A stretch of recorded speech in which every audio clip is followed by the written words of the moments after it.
invoquer tous ensemble le Saint-Esprit. Prions, alléluia. Saint-Esprit, cher Saint-Esprit, Nous t'invoquons ce soir. Seigneur Saint-Esprit, Manifeste ta puissance au tu es milieu de nous. indispensable, tu es indispensable. Tu es indispensable. Seigneur. Tu es indispensable. Oui, nous voulons te recevoir ce soir avec honneur. Nous voulons te recevoir ce soir. Oh, sa majesté. Nous te confions. Esprit de Dieu. Esprit de force. Esprit de feu. Nous te confions. Oh, alléluia. Ce soir. Oh, Nous voulons, Seigneur Dieu, mon roi, que tu nous assistes puissamment ce soir. Assiste-nous. Parce que, Seigneur Dieu, mon roi, ta présence pour nous est bénéfique. Ta présence pour nous, Seigneur Dieu, mon roi, est des transformations. Père, en toi, il y a la paix, en toi, l'amour, le bonheur. En toi, nous avons la santé, nous avons la restauration. Saint-Père, à qui nous rendons Saint-Esprit, nous voulons te recevoir comme il se doit. Seigneur, prends les rênes. Seigneur, prends les rênes de ce programme. Seigneur, prends les rênes de ce programme. Oh, alléluia. Seigneur, dirige-nous. Dirige-nous au nom de Jésus. Feu. Pour que tout ce qui va se passer ici soit vraiment embrasé au nom de Jésus. Oh Seigneur Jésus, le ciel est ton trône, la terre est ton marchepied. Tu es élevé en dignité, Seigneur. Tu es élevé en majesté, Seigneur. Les anges, les 24 êtres vivants, tous t'adorent, Seigneur, parce que tu es saint, parce que tu mérites la gloire, Seigneur. Je ne permettrai par aucune pierre de prendre ma place pour te louer, Seigneur. Il y a une puissance dans la louange et dans l'adoration. Il y a une puissance dans la louange et dans l'adoration. La Bible dit que Dieu siège au milieu de la louange et de l'adoration. Quand on fait des prières, Dieu envoie ses soldats, il envoie ses anges. Allez-y, réglez ça. Mais quand on chante ses louanges, lui-même il descend. Alléluia. Il descend. Le trône de Dieu descend. Le roi David, il a compris ça. Il a compris ça. Depuis que moi j'ai compris ça, moi-même quand je venais à l'église, quand je venais toujours après, au fait, parce que je me dis non, je ne veux pas le bruit là. Donc je venais toujours après. Quand mes parents m'amenaient, je n'aimais pas quand on me taquine, il faut danser, il faut chanter, je n'aimais pas. Je veux qu'on prêche, on va rentrer seulement. Mais après quand j'ai compris que il y a une puissance dans la louange et dans l'adoration. Il y a une puissance dans la louange et dans l'adoration. Alléluia. Oh. Ah, depuis ce jour-là, jusqu'à maintenant, peu importe ce qui se passe dans ma vie, que je sois down, que je sois up, comme les anglophones le disent, je loue Dieu de toutes mes forces. Parce que je sais qu'il y a une puissance dans la louange et dans l'adoration. Alléluia. Si tu me donnes des mains qui fonctionnent, tu me donnes des pieds qui fonctionnent, tu me donnes un corps qui fonctionne, Seigneur, je vais te louer. Peu importe les circonstances. Jésus va changer mon histoire. Il m'a essuyé mes larmes. Jésus va changer mon histoire. Il m'a essuyé mes larmes. Jésus va changer mon histoire. Changer ton histoire. Changer mon histoire. Jésus va changer mon histoire. Jésus va changer ton histoire. Changer mon histoire. Jésus va changer mon histoire. Avec ma foi. Alléluia, avec ma foi. Avec ma foi. Alléluia, avec ma foi.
la joie ce soir? Moi, en tout cas, je suis dans la joie. J'ai dansé, j'ai chanté pour mon Dieu. Vous aussi. Alléluia. Nous sommes très heureux ce soir. Je suis évangéliste Michael. Je suis le responsable de l'église Centre international de mission, de délivrance et d'intercession. Nous sommes plus dans la délivrance et dans l'intercession. Nous aimons tout le monde. Nous prions pour que tout le monde soit délivré et guéri. Ceux qui veulent vraiment être délivrés, veulent être guéris, qu'ils viennent à Christ. C'est ça notre mission pour propager l'évangile dans le monde entier. On vient de loin, mais Dieu a quelque chose de bon pour chacun de vous. Amen. Alléluia. Comment est-ce qu'il y en a qui sont heureux d'être ici? Amen. Comment est-ce qu'il y en a que ça fait la première fois que vous venez ici à cet endroit? Levez la main, oui, pour la première fois. Amen. Ben, vous ne serez pas déçus. Vous ne venez pas voir un homme, vous venez voir le Seigneur en action. Et là, j'ai besoin de ma deuxième paire de yeux. Alléluia. Vous allez connaître un petit peu l'humour canadien, là. Eh oui, je demeure dans une ville qui s'appelle Trois-Rivières. C'est situé entre la ville de Québec et la ville de Montréal, donc je suis entre deux. Et il y a beaucoup d'histoires, mais beaucoup moins que chez vous. Hein? Parce qu'ici, il y a des histoires de 1000, 2000 ans et des châteaux extraordinaires. Donc, pour nous, on est très jeunes à comparer de vous. Là, hein? Gloire à Dieu. Mais je suis heureux d'être ici. Ma femme vous salue aussi. Dans le prochain voyage que nous allons faire, nous allons tenter d'être toute la famille ensemble et de pouvoir vraiment que Dieu puisse nous utiliser tous ensemble, moi, ma femme et ma fille aussi. Gloire à Dieu. Rebecca. Alléluia. Et le Seigneur, c'est vraiment spécial la manière que je suis rentré en contact avec Pasteur Michael, avec l'aide du prophète Sawadego, dont j'ai rencontré à Montréal. Et nous avons vraiment cliqué ensemble, comme on dit. Là, il y a une connexion qui s'est faite là. Et ça a été vraiment extraordinaire. Et alors, il m'a donné la connexion avec Michael et puis prophète Benjamin et tout cela. Et en Italie aussi, gloire à Dieu. Et merci Seigneur pour ce qu'il fait et ce qu'il va continuer de faire. Parce que des connexions comme ça, c'est des connexions qui sont divines. Et que le Seigneur fait. Et c'est vraiment extraordinaire, gloire à Dieu. Depuis que nous sommes ici, nous avons vraiment... quand je dis nous, j'inclus ma femme, hein, parce qu'on est un dans l'esprit. Amen. Et depuis que je suis ici, vraiment le Seigneur a touché plusieurs vies, des vies transformées, des vies guéries, de la délivrance. Et ce que j'ai vu le plus de ce qui s'est passé, c'est littéralement des visitations de Dieu. Des visitations de Dieu. Comment est-ce qu'il y en a qui croient que vraiment que c'est le temps que Dieu visite chacun de nous personnellement? Amen. Et je crois que Dieu veut faire de quoi de vraiment très spécial, gloire à Dieu.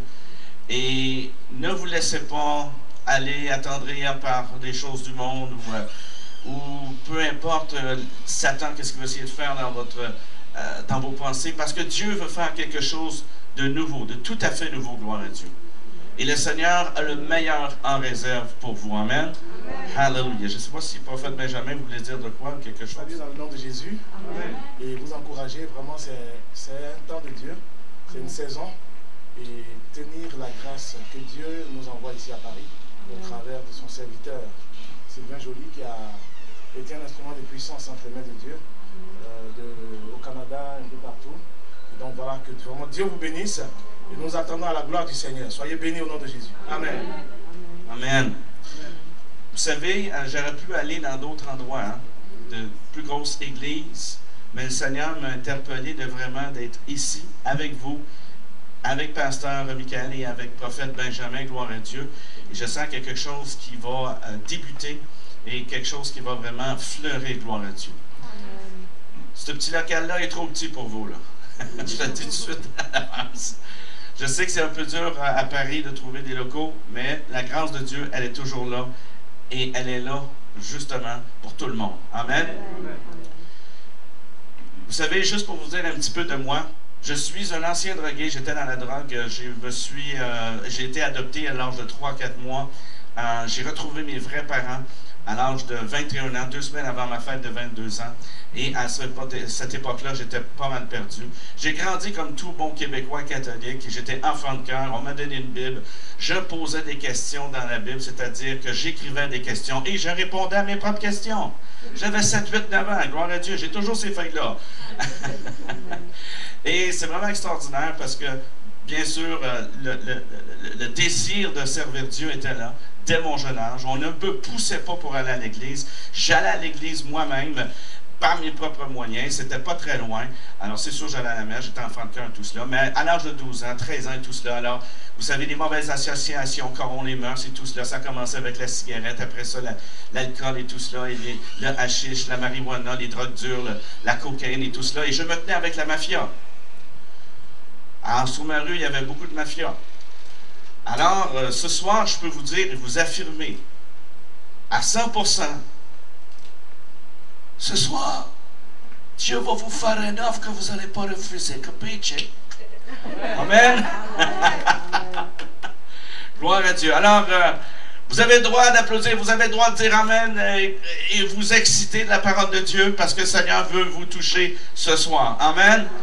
Je ne sais pas si vous avez votre parole. On va aller dans la parole de Dieu dans Genèse, le premier livre de la Bible. Genèse, chapitre 2, verset 10. Si vous êtes là, dites Amen.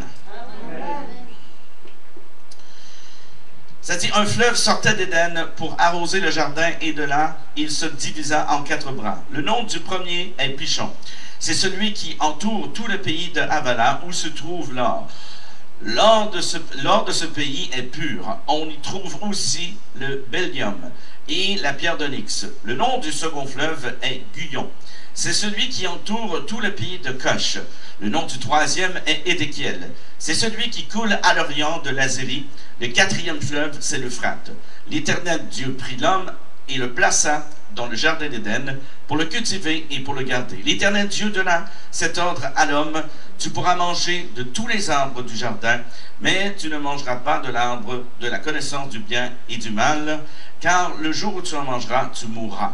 Seigneur éternel, mon Dieu, je te prie que ton onction soit sur ton serviteur, afin que ta parole, Seigneur, puisse tomber dans de bonnes terres, Seigneur, et produire du fruit en abondance. Éternel, mon Dieu, merci, Seigneur, de tout ce que tu vas faire ici, Seigneur. Seigneur éternel, on te donne toute la gloire de tout ce que tu vas faire. Seigneur, bouge à travers les signes, prodiges et les miracles. Éternel, mon Dieu, on s'en remet à toi en toutes choses et on te donne toute la gloire dans le nom de Jésus. Et le peuple de Dieu dit Amen. Il y a 4 fleuves ici et je crois que Dieu veut insuffler une vague, un tsunami d'onction de la part de Dieu. Et le Seigneur veut réellement faire quelque chose de puissant parce que, vous savez, je crois que tous et chacun, nous avons un ministère à faire sur terre. Oui, c'est sûr, il y a les 5 ministères qui sont là pour emmener les saints dans le perfectionnement des saints, pour emmener les saints dans une unité de la même foi en Jésus-Christ. Mais tous et chacun, nous avons un but à atteindre. Nous avons un ministère, peu importe que ce que soit, chez vous, à votre travail, Dieu peut vous utiliser, où ce que vous faites, vous allez au supermarché ou quoi que ce soit, Dieu peut vous utiliser où ce que vous êtes. Vous savez, l'église d'Antioche, que le livre d'Isaac parle, ça n'a pas été fondé par, ça n'a pas commencé par des apôtres et des prophètes, ça a commencé par des disciples. Et c'est lorsqu'ils ont vu où ce que la bonne parole de l'évangile se répandait, c'est là qu'ils ont envoyé les apôtres pour justement structurer les choses pour que ça devienne une église, gloire à Dieu. Alors il est temps que Dieu se serve de monsieur et madame tout le monde. Comment est-ce qu'il y en a qui sont d'accord avec ça? Que Dieu se serve de monsieur et madame tout le monde, d'imposer les mains aux malades afin qu'ils soient guéris, de chasser les démons, etc. Gloire à Dieu. Amen. Et c'est pour ça qu'il y a une église qui est là justement pour vous enseigner comment faire et pour vous enseigner aussi comment évangéliser avec signes, prodiges et miracles. Il est temps que le corps de Christ puisse bouger ensemble.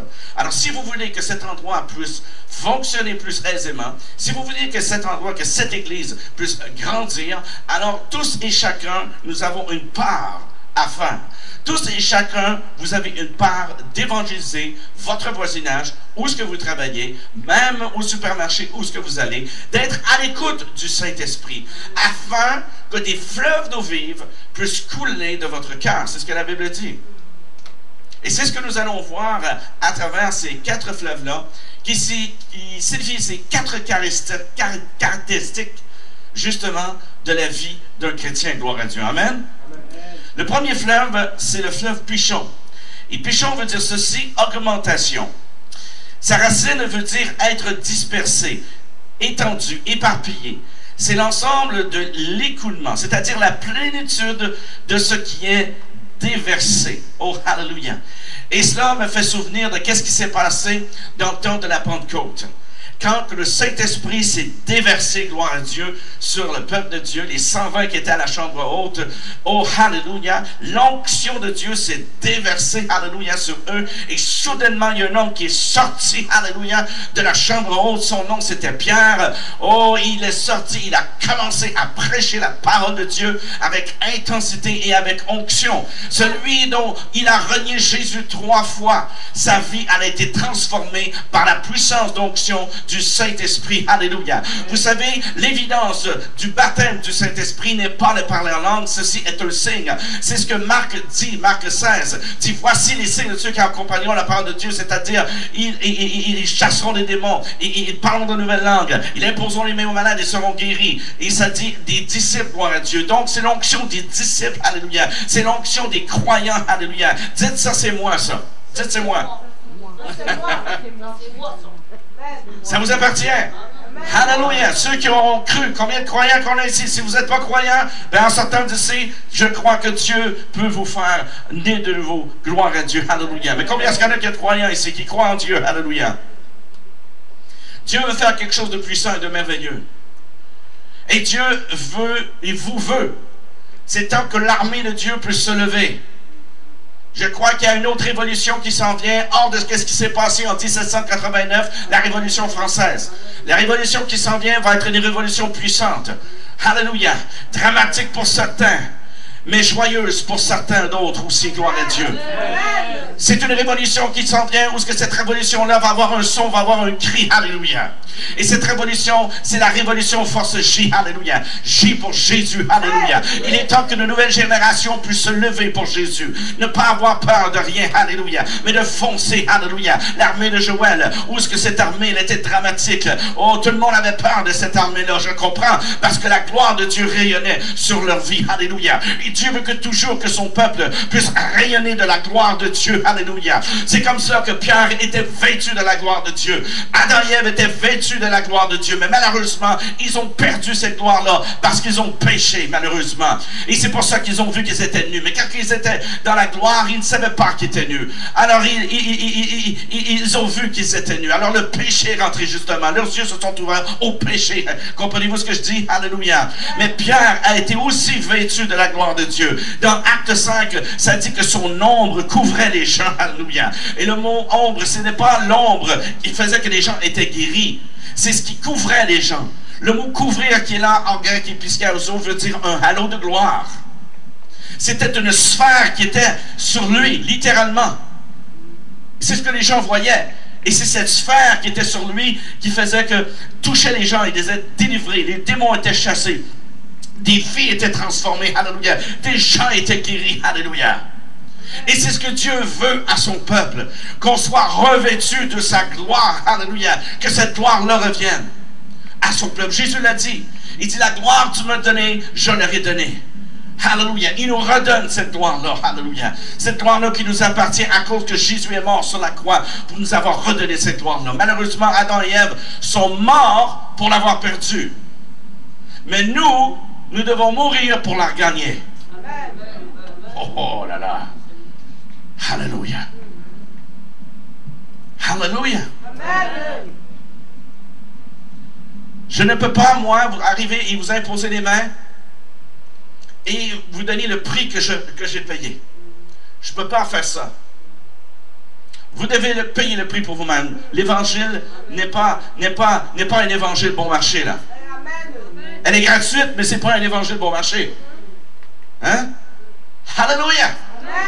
On sert un Dieu qui s'appelle El Shaddai, pas El bon marché, là. Je ne sais pas comment dire ça d'autre. Alléluia! Gloire à Dieu. Et le Seigneur veut qu'on puisse savoir que quand nous payons le prix, ça vaut la peine. Ça vaut la peine. Dieu est un bon Dieu et il ne nous laissera jamais. Mais il veut qu'on comprenne qu'il veut que nous puissions resplendir. C'est pour ça que dans Ésaïe, chapitre 60, verset 1, ça dit « Lève-toi et brille. » Lève-toi et brille. C'est un commandement, ce n'est pas optionnel. Il dit « Lève-toi et brille. » Donc nous devons faire quelque chose. Nous devons nous lever. Et nous devons briller pour Christ. Nous devons resplendir. Nous sommes faits à son image. Alléluia. Nous sommes sculptés à son image. C'est pour ça que quand nous passons par des souffrances, il nous sculpte à son image. Alléluia. Je ne fais aucunement confiance à aucun ministre, à aucun pasteur qui n'a pas les marques des souffrances de son ministère. Comment quelqu'un? Alléluia.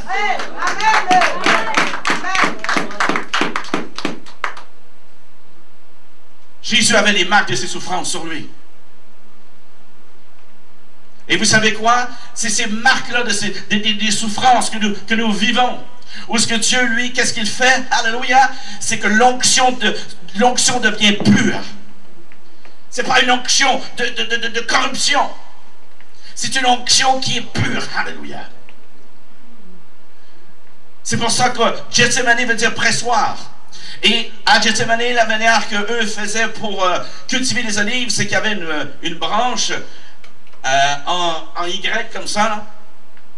Et il secouait l'arbre et les olives tombaient. Et après ça, il le mettait dans un pressoir et c'est là que l'huile sortait. Alors c'est un petit peu notre vie, hein, parce que Dieu nous secoue, hein. Il nous secoue.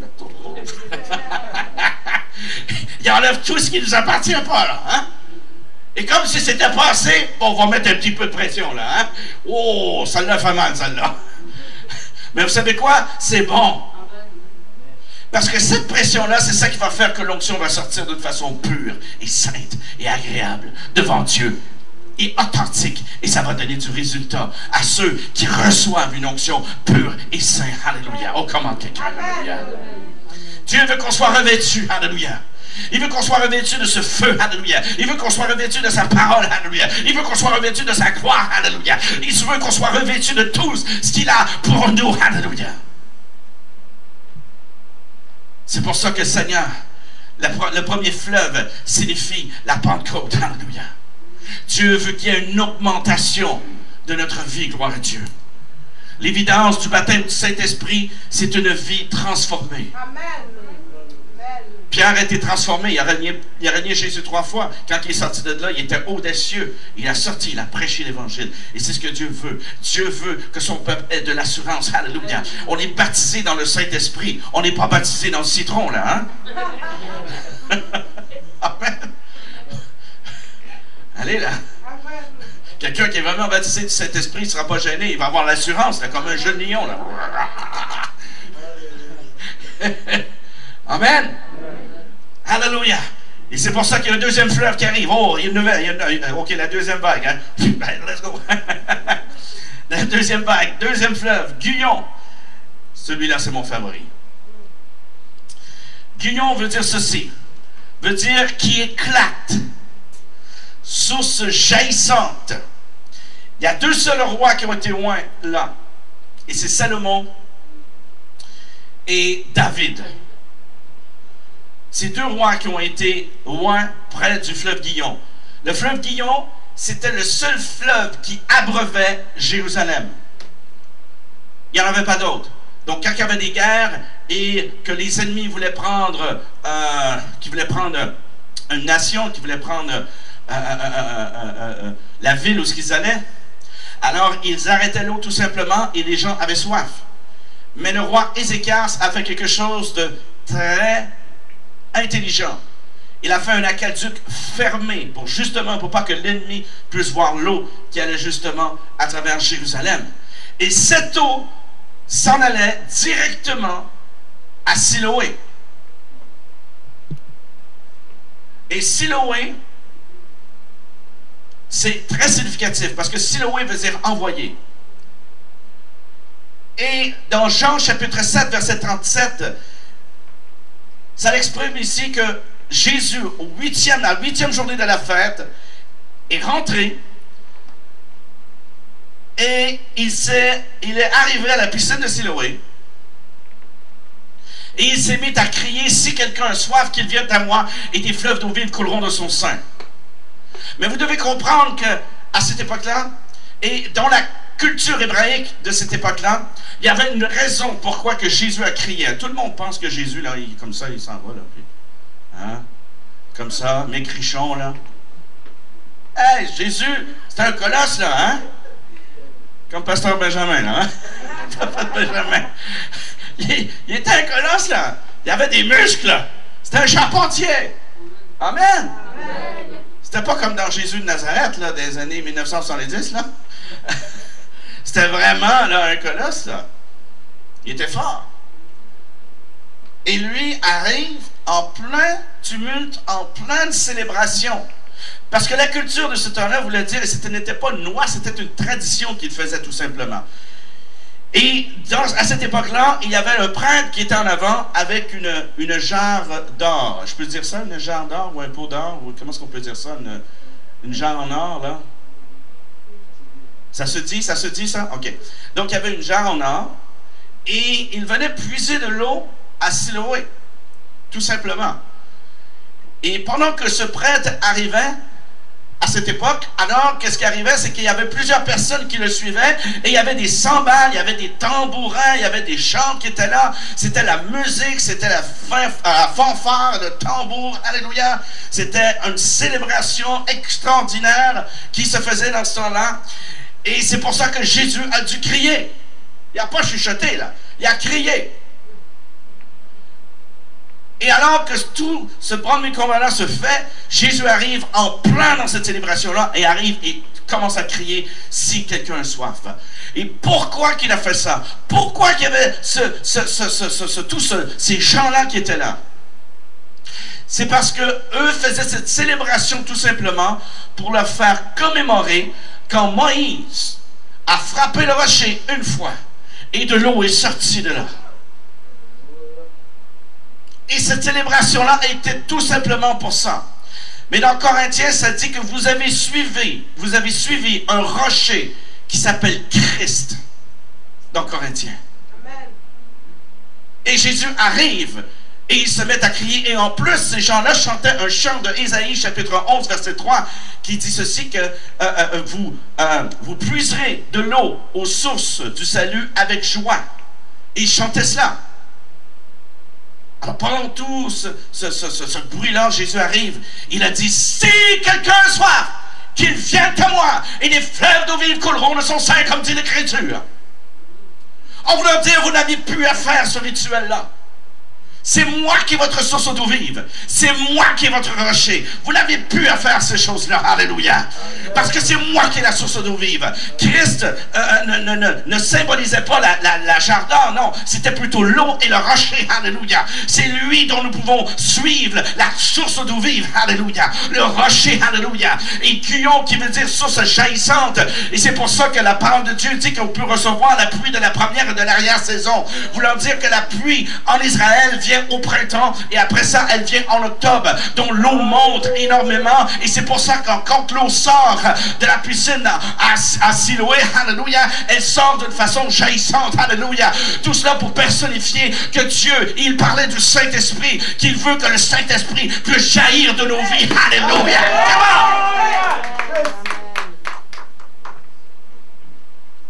Vous ne portez pas du fruit pour vous-même, vous portez du fruit pour les autres. Amen. Amen. Et bien sûr, il parlait du Saint-Esprit. Et Dieu veut que son esprit peut jaillir de nous pour bénir d'autres. Alléluia. Pour bénir d'autres. Gloire à Dieu. Et cela symbolise ceci, la puissance de la percée. Alléluia. Parce que dans Ésaïe chapitre 10 verset 27, ça parle que l'onction pulvérise le joug. Pulvérise le joug. Alléluia. Non seulement Dieu veut qu'on soit déversé de la Pentecôte de son esprit. Alléluia. Mais en plus, gloire à Dieu, il veut qu'on ait une puissance de percée. Alléluia. Mon ami, c'est la guerre. C'est la guerre. En France, C'est la guerre. Et c'est une guerre spirituelle. Nous ne combattons pas la chair et le sang, mais nous combattons les principautés dans les lieux célestes. Alléluia. Nous combattons ces choses-là. Alléluia. Et si nous devons avoir la victoire sur terre, la victoire doit rayonner dans les lieux célestes, alléluia, où les esprits méchants sont, où est-ce qu'ils font la guerre aux saints, alléluia, où est-ce qu'ils font la guerre à tous ceux qui ne connaissent pas Dieu, pour les aveugler dans le salut de Dieu, alléluia. Mais c'est à vous, peuple de Dieu, de pouvoir faire sortir cette source jaillissante, alléluia, pour qu'ils puissent voir de leurs yeux la gloire de Dieu, alléluia. Comment quelqu'un? La puissance de la percée. Il a dit ceci à ses disciples. Il a dit, je vous ai donné autorité de marcher sur les serpents et les scorpions et rien ne pourra vous nuire. Alléluia. C'est une autorité, qu'est-ce qu'il veut dire? Exousia, alléluia. Ça veut dire que Dieu a donné ordre aux démons de s'agenouiller dans le nom de Jésus, le nom au-dessus de tout nom. Alléluia. Et le mot écraser, le mot marcher, je viens de vous le dire, ça veut dire écraser.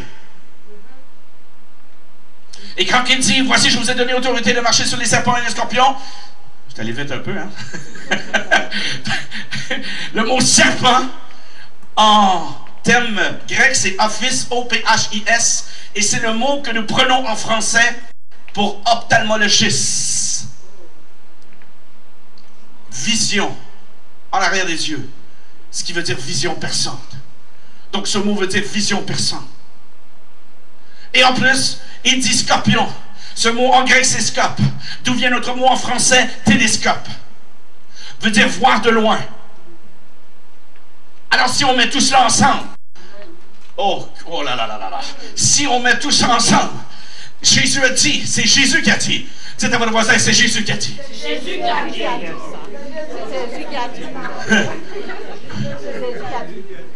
Jésus a dit, je vous ai donné autorité d'écraser tout ce qui obstrue votre vision, afin que vous voyez de loin mon bloc que j'ai pour vous. Alléluia. Comment quelqu'un gloire à Dieu? Alléluia. Alors c'est pour ça que Dieu donne une onction de percée. Alléluia.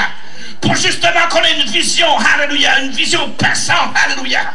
Une vision perçante de la gloire de Dieu, alléluia, qui doit jaillir en nous, alléluia, Saint de Dieu.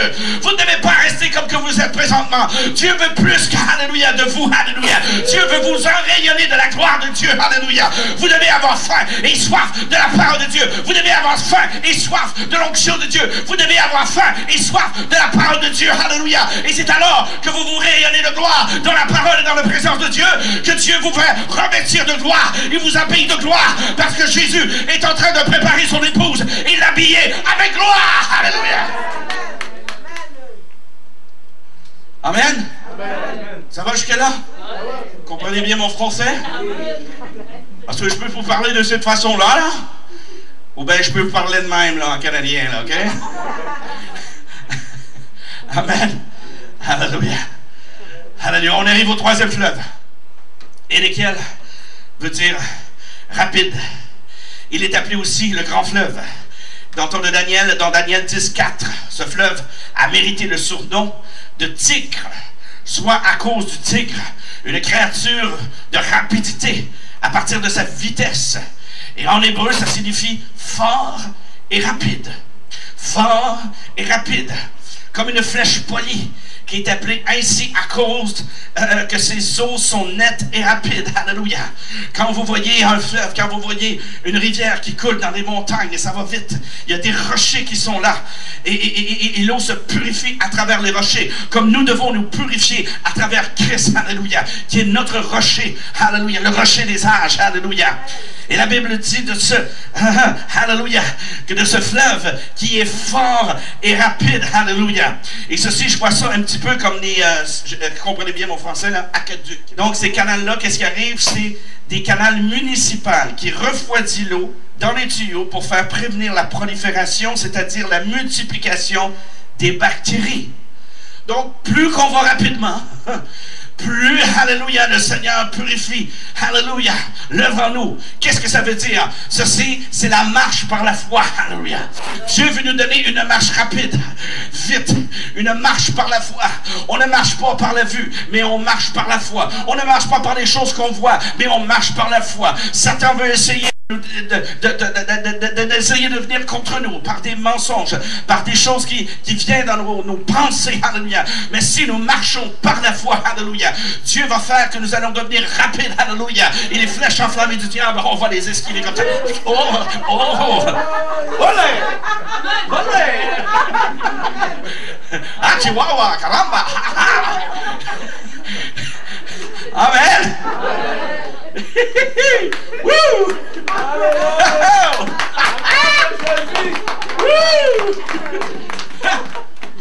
Vous allez être un toréador.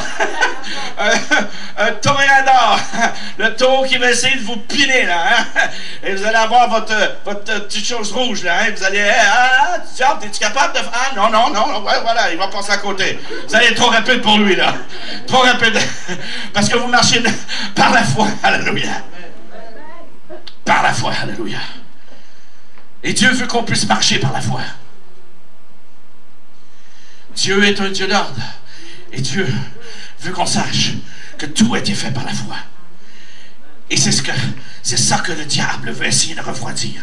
Il veut essayer de refroidir notre foi. Il veut essayer qu'on perde notre foi. Et c'est pour ça que la parole de Dieu dit que dans les derniers temps, la foi de plusieurs va se refroidir. Alléluia. Il fait froid au Canada, vous savez. Très froid. Beaucoup de neige.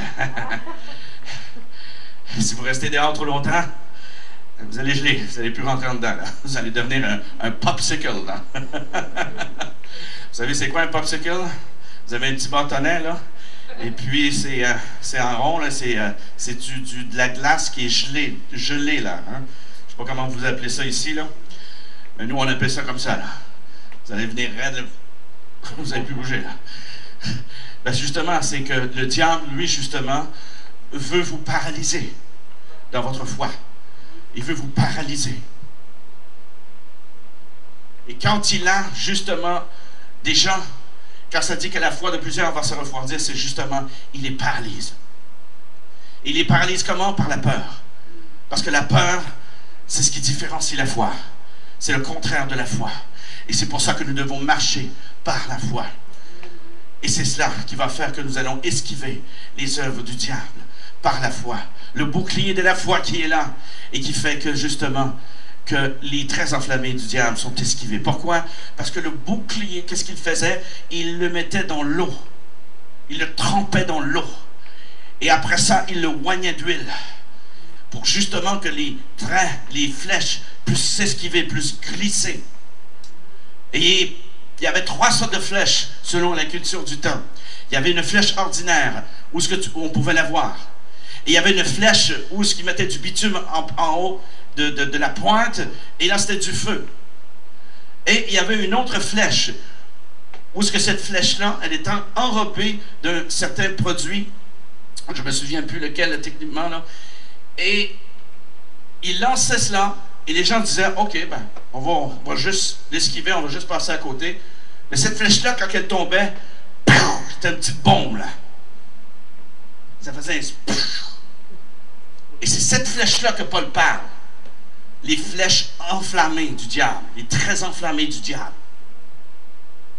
Et des fois, on arrive, on va voir des situations dans notre vie où ce qu'on va dire, OK, c'est pas grave, le Seigneur va m'en faire sortir comme d'habitude. Mais on ne voit pas qu'est-ce qui s'en vient. On pense que c'est la même chose qui s'en vient. On dit, on va se tasser.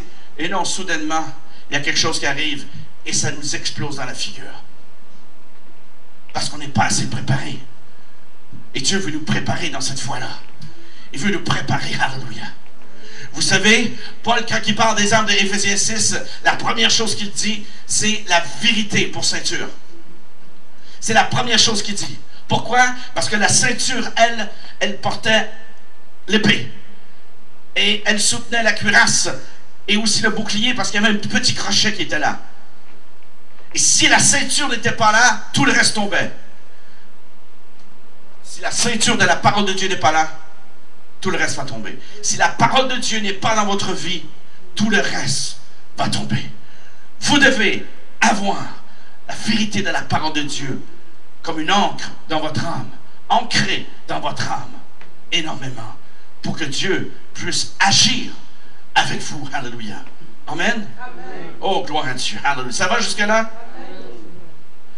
La Bible dit, ceux qui connaîtront leur Dieu agiront avec fermeté, ils seront forts et feront de grands exploits. Qui veut faire des grands exploits pour Jésus? Oh, alléluia. Le quatrième fleuve, c'est l'Euphrate. Euphrate veut dire fertilité. Mais dans la richesse, la productivité aussi. C'était sa définition, veut dire la bonne et abondante rivière. Et le quatrième ici, le quatrième fleuve signifie la multiplication. Le premier, c'est la Pentecôte. Le deuxième, c'est la puissance de la percée. Le troisième, c'est la marche par la foi. Le quatrième, c'est la multiplication, les fruits. Alléluia. Dieu veut qu'on puisse porter du fruit. Quand j'ai dit, on porte du fruit pour les autres. Autrement dit que Dieu, qu'est-ce qu'il veut qu'on fasse? Alléluia. Il veut qu'on se multiplie. Il veut qu'on devienne des multiplications. Alléluia. Qu'on se multiplie, gloire à Dieu. Si Dieu vous donne la puissance, si Dieu vous donne la percée, alléluia, si Dieu vous donne de marcher par la foi et vous devenez un exemple pour les autres, gloire à Dieu, et que cela vous multiplie, augmente les choses dans votre vie, Dieu veut que vous vous multipliez, gloire à Dieu. Dieu veut que vous fassiez des petits, alléluia, des disciples, gloire à Dieu. Il y a trop de conversions sans être des disciples. Et Dieu a dit de faire de nations des disciples. Et nous devons être des disciples pour Dieu. Alléluia. Amen. Disciple veut dire discipline, d'être discipliné à la parole de Dieu. D'être discipliné dans nos vies, gloire à Dieu. Pour qu'on puisse être et faire des disciples, des gens en qui Dieu peut nous confier. Si chacun de vous emmènerait une personne, ici, ça serait trop plein.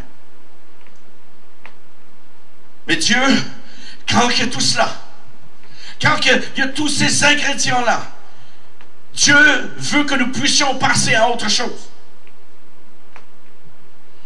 Et je crois que c'est ce que Dieu veut faire ici dans ce lieu, prophétiquement.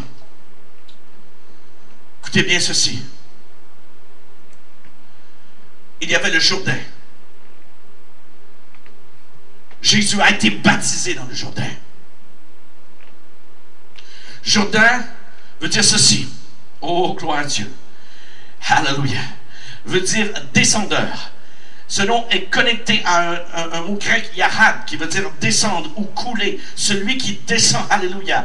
Et Jésus a été baptisé du Saint-Esprit, alléluia, au Jourdain. Jean-Baptiste a baptisé au Jourdain, gloire à Dieu. Et alors le Saint-Esprit est descendu comme une colombe, alléluia. Et la voix se fit entendre, voici mon fils bien-aimé, en qui j'ai mis toute mon affection, alléluia. Et la Bible dit que les cieux s'ouvrirent, mais c'est pas juste ouvrir. Parce que la parole de Dieu dit dans le terme grec, c'est que le ciel s'est coupé littéralement. Comme quand il y a eu le voile qui a été déchiré, qui a été coupé. Alléluia. Et l'onction est descendu. L'Esprit de Dieu est descendu. Alléluia. Et Dieu le poussait dans le désert. Et à ce moment-là, il a été tenté plusieurs fois, 3 fois. Et il est sorti vainqueur du désert. Alléluia. Il est temps que nous passions. Voyez-vous, il a été dans le Jourdain, il est allé dans le désert. Il a fait l'inverse de ce que les Israélites, eux, ont fait. Ils ont parti du désert et ils sont rentrés dans la terre promise. Et maintenant, Dieu veut que nous passions à notre terre promise. Il veut que nous puissions aller au Canaan. Alléluia. Qu'on rentre dans le Canaan. Alléluia. Et quand les Israélites étaient dans le désert, il y avait le feu qui était là, il y avait la fumée qui était là, gloire à Dieu, la nuée qui était là. La nuée représente la présence de Dieu et le feu représente la puissance de Dieu. Dans Acte 1:8, ça dit que vous recevrez une puissance du Saint-Esprit qui surviendra sur vous et vous serez mes témoins. Alléluia. Le mot témoin qui est là veut dire martyr. Si vous n'êtes pas capable de dire amen, dites aïe aïe. Ouch. Et là, il y a la nuée et le feu.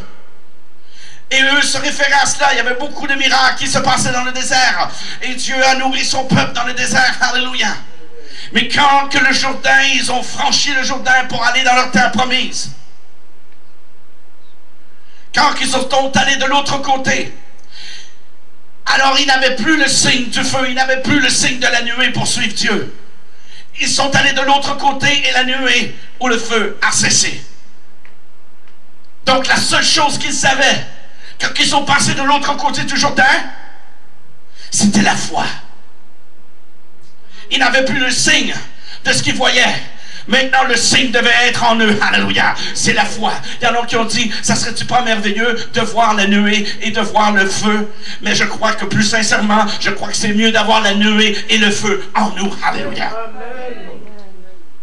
Parce qu'à ce moment-là, vous devenez un signe, prodige et miracle pour d'autres qui peuvent vous voir. Souvenez-vous d'Ézéchiel. Ézéchiel, ça dit qu'il y avait de l'eau jusqu'à la cheville, aux genoux, ici, là, et par-dessus, par après. Il y a 4 niveaux là-dedans. Alléluia. À toutes les 5 ans, à toutes les 500 années, il y a eu une vague qui est arrivée. Je n'ai pas le temps d'aller là-dedans, là, mais une des vagues, c'était les Vaudois. Et après ça, il y a eu d'autres vagues. Il y a eu Martin Luther aussi. Et là, présentement, on est dans une vague où ce que Dieu veut qu'on soit dans la vague du surnaturel. Que le surnaturel nous inonde. Alléluia. Que le surnaturel nous inonde. Dieu veut qu'on devienne un peuple surnaturel pour lui. Alléluia. Qu'on devienne un peuple qui va rayonner de la gloire de Dieu. Alléluia. Et c'est ce que Dieu veut pour vous. Et je crois alors qu'il y a eu beaucoup de souffrances qui s'est passé dans le désert. Dieu s'apprête à vous devenir et à ce que vous allez rentrer dans les promesses que Dieu a pour vous. Dieu a une transition qu'il veut faire ici, dans cette église. Passer d'une étape à une autre étape pour franchir quelque chose de plus grand. Alléluia pour Dieu. Dieu veut vous faire franchir au-delà de vos barrières d'imagination. Alléluia. Nous sommes à une époque maintenant, gloire à Dieu. Nous sommes à une époque où ce que Dieu veut faire grandir son peuple. Dieu veut pas que son peuple, merci beaucoup, Dieu veut pas que son peuple reste des bébés. Dieu veut que son peuple puisse grandir dans la connaissance de Dieu. La connaissance, elle est vivante. Et elle doit vivre en nous. Et Dieu veut qu'on puisse être transformé par cette connaissance-là. Alléluia. Je suis allé à une place à Montréal où j'ai commencé à prêcher la parole de Dieu. C'est ce que j'ai dit ici au pasteur, au prophète Benjamin. Et j'en venais de Cape Town en Afrique du Sud et je me suis mis à prêcher la parole de Dieu. J'étais dans ma bulle et à un moment donné, la parole de Dieu a fait son effet. Il y a une dame qui était là, une femme pasteur, et elle est tombée comme ça sur son mari, sur l'épaule de son mari. Et là, avant de faire le ministère, elle est là, elle dit un instant, je dois vous dire quelque chose. Et là, elle est arrivée, et elle est venue, elle a dit son témoignage, et elle est arrivée avec des choses dans la main. Elle avait 3 pompes pour l'asthme. Et elle a dit ceci, elle a dit, pendant que tu prêchais, une foudre a jailli, et elle m'a transpercé la poitrine, sortie de l'autre côté. C'est pour ça qu'elle a fait ça à côté de son mari.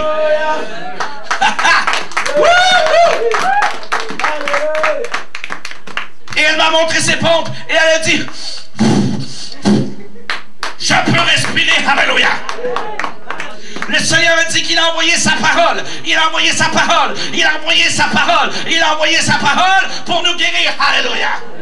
Il a envoyé sa parole pour nous guérir. Il a envoyé sa parole pour nous délivrer. Il a envoyé sa parole pour nous transformer. Il a envoyé sa parole pour toutes choses. Alléluia. Sa parole, elle est vraie. Sa parole, elle est véridique. Alléluia. Et nous devons croire à sa parole. C'est pour ça que nous devons marcher non par la vue, mais par sa puissance. Alléluia. Parce que la parole de Dieu dit ceci. Ce n'est ni par force, ni par puissance, mais c'est par mon esprit. Alléluia. Et c'est par son esprit que Dieu est en train de bâtir son église. Gloire à Dieu. Alléluia. Et c'est par son esprit que Dieu veut bâtir chaque brique de son église, chaque brique de sa vie. Alléluia. Il est mort. Il est mort. Il est mort pour son église. Alléluia. Il est mort pour nous. Alléluia. Et Dieu veut recevoir la récompense de ses souffrances. Et la récompense de ses souffrances, c'est les âmes qui sont perdues. Come on, take her. Alléluia. Alléluia. Alléluia. Alléluia. Le Seigneur, alléluia, veut qu'on puisse être vêtu de sa Pentecôte. Le Seigneur, dans sa Pentecôte, veut nous donner une puissance de percer pour qu'on puisse marcher par la foi afin de se multiplier et de passer de l'autre côté du Jourdain dans nos promesses que Dieu a pour nous.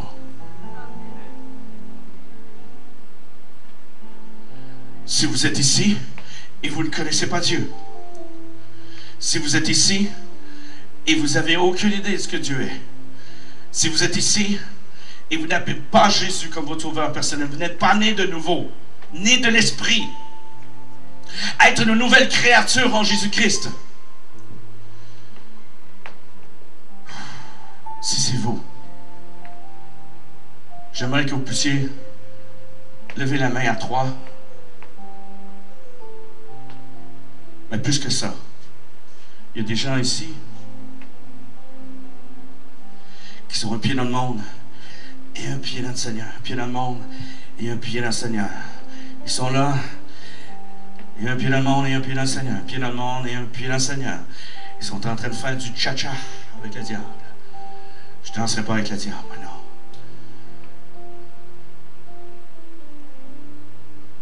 Mais si c'est vous, vous savez.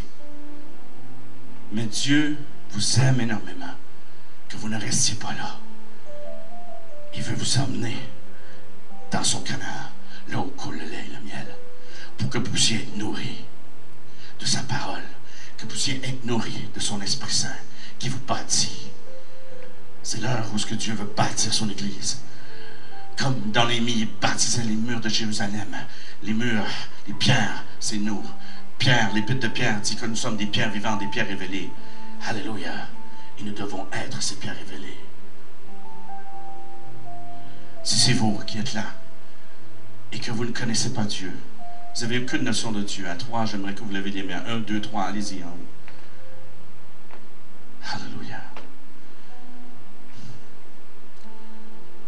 Ou si c'est vous qui êtes ici et que vous avez comme un pied dans le monde et un pied dans le Seigneur, vous avez comme perdu un feu. Votre foi s'est comme refroidi. Le Seigneur veut que vous vous reconsacriez. Si c'est vous qui êtes là, levez la main. 1, 2, 3, je veux voir votre main. Si c'est vous qui êtes là. Alléluia, merci Seigneur. Alléluia.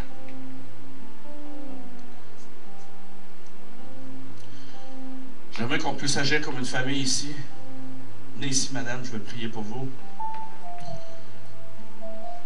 Donnez-moi votre main.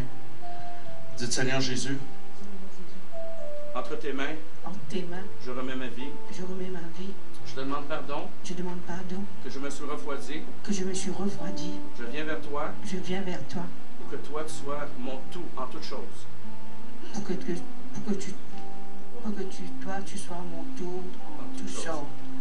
Je te demande pardon. De ma froideur. Maintenant, Seigneur, viens vers moi. Je veux me consacrer à toi. Saint-Esprit, remplis-moi de tes eaux vives. Au nom de Jésus. Seigneur mon Dieu, Seigneur, je te prie, Seigneur, dans le nom puissant de Jésus, Seigneur éternel mon Dieu, au nom de Jésus-Christ de Nazareth, ça va me prendre quelqu'un, s'il vous plaît. Au nom de Jésus, ça va me prendre quelqu'un. Y a-t-il quelqu'un qui peut venir, s'il vous plaît? Merci. Au nom de Jésus-Christ de Nazareth, Dieu de gloire, Dieu de puissance, tu as attendu, Seigneur, ce qu'elle a dit. Satan, tu n'as plus le droit dans sa vie, dans le nom puissant de Jésus-Christ de Nazareth. Au nom de Jésus-Christ de Nazareth, au nom de Jésus, je réclame le feu! Au nom de Jésus. C'est correct, laisse-la aller, c'est beau, laisse-la aller. C'est ça. Alléluia. Faut que les gens ils tombent comme ça dans l'esprit, c'est parce qu'ils sont sur la table d'opération de Dieu. C'est ce que j'appelle la table d'opération de Dieu. Seigneur, je te prie qu'elle soit plus jamais la même. Seigneur, visitation, habitation, transformation dans le nom de Jésus. Au nom puissant de Jésus. Au nom puissant de Jésus. Au nom puissant de Jésus.